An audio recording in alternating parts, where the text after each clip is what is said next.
Hey guys, my name is Felix Sam, and today I had yet another project here which I have constructed with my friends, and this is a smart traffic light system, and I can't wait to show you guys how it works.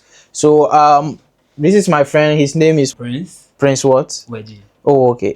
He's an electrical engineer, and we've constructed this awesome project. So we are about to show you how everything works, and you have questions, just don't forget to leave them in the comment section. We'll address all of them.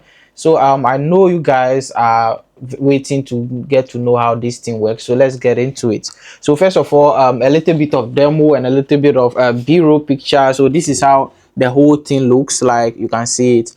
We have traffic light modules, and then we also have IR sensors that can detect. IR sensors can detect the presence of cars passing on the road, and then the traffic light system will be able to manage the traffic very well. So I'll quickly turn it on. We have a switch here. I just turn it on, and at the moment now all the traffic lights will be red. So all of them will be red, showing that okay, there are no cars coming.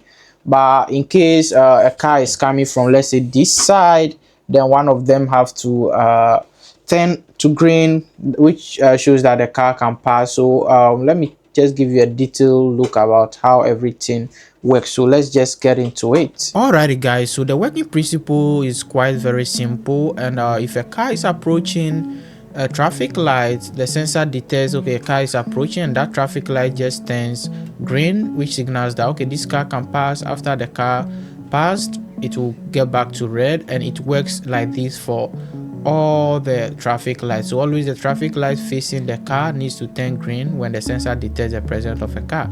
But we can use multiple traffic lanes at a time, because two cars can come at a time on different lanes, and that should work as well.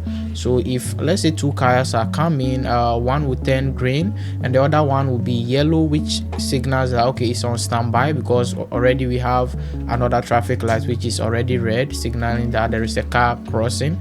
So after some time that car have crossed, the other will also now go to green, which shows that okay, you are safe to go. All the others now will be red. So that's quite the working principle. So two cars can pass at a go without any form of problem.